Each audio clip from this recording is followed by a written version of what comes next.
एक रात एक जंगल में कैप पहने और अपने हाथ में गन लिए एक आदमी रशियन जंगल में घूम रहा था जिसका नाम डेनिस था। और वो कुछ टाइम के बाद करीब एक गांव में पहुंचा जो काफी छोटा सा था।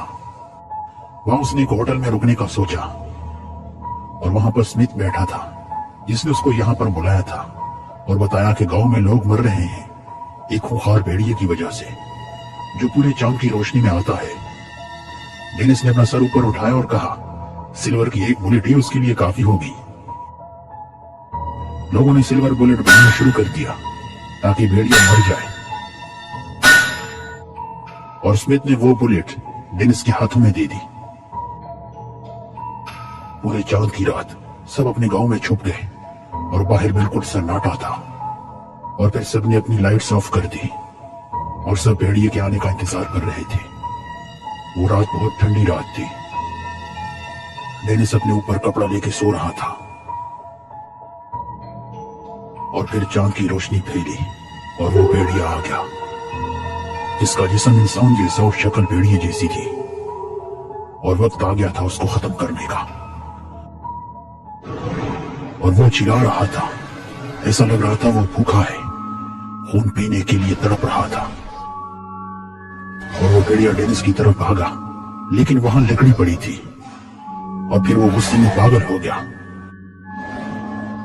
और दूसरी तरफ खिड़की से डेनिस निशाना बनाकर गन चलाने वाला था लेकिन गन नहीं चली क्योंकि बुलेट काफी बेकार थी। और गन की आवाज सुनकर भेड़िए को डेनिस की जगह का पता चल गया और वो गुस्से से उसकी तरफ आ रहा था और डेनिस पीछे की तरफ जा रहा था और उस भेड़िए को अकेला छोड़ दिया।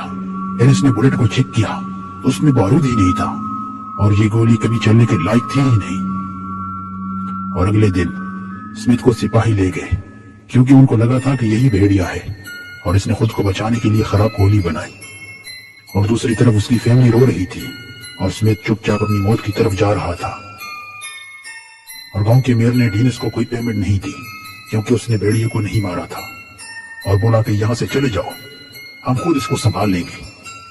डेनिस ने उनकी बात सुनकर चलने का फैसला किया क्योंकि उसको लग रहा था कि कुछ अजीब होने वाला है। और वहां स्मिथ ने तो अभी तक भेड़िए वाली बात का जवाब ही नहीं दिया। और फिर लोगों ने स्मिथ को गांव के मिड में बांध दिया ताकि उसको चेंज होता देखें और सच्चाई सबके सामने आ जाए। और फिर वही हुआ जिसका डर था। काले बादल हुए और पूरे चांद की रोशनी फैल गई और वहीं स्मिथ की फैमिली जो रो रही थी और रोते रोते भेड़िए में तब्दील होने लगी और वो काफी डरावनी लग रही थी। और वहां सब लोगों ने भागना शुरू कर दिया और उन्होंने लोगों पर हमला कर दिया और उन भेड़ियों ने लोगों की गर्दनों को तोड़ना शुरू कर दिया। हर तरफ खून ही खून दिख रहा था और सिपाहियों ने उन पर गोलियां चलाना शुरू कर दी और वो पूरा गांव भेड़ियों का खाना बन गया और पूरी तरह जल रहा था। दूसरी तरफ डेनिस आराम से अपनी जान बचाते हुए वापस जा रहा था।